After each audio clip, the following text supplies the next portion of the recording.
Hello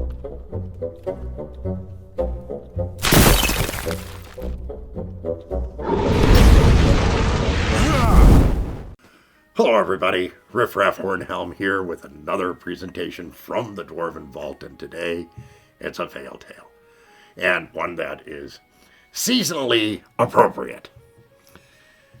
Talk about a fail tale with a leprechaun. So, you've already heard a couple of stories from this specific dungeon, where a group of players, their party went up against giants all over the world as they had to steal things from the throne rooms of all the various giant enclaves throughout the world. In this process, where, of course, they flew on this ship.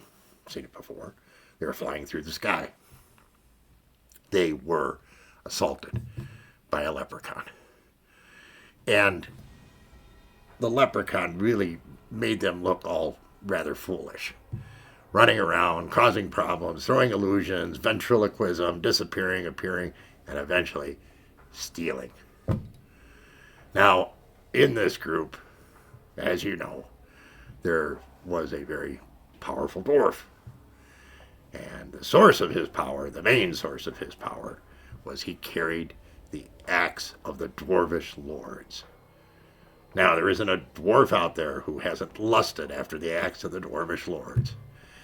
Well, others will get a chance now, because in the process of this long-running feud that went on this ship for, probably an hour or more, the leprechaun stole and disappeared with the axe of the dwarvish lords, devastating this one character, bringing him to the point of tears.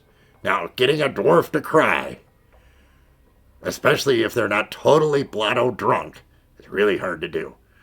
But it happened. And it was all because of a leprechaun. So, as you sit around drinking your green beer, really? Ugh. I'll just have regular beer and maybe a nice glass of Irish. And celebrating your St. Patrick's Day, you can think about all the fun things that you could do as a DM, or you could defend against as a player when it comes to a leprechaun. Happy St. Patrick's Day, everybody!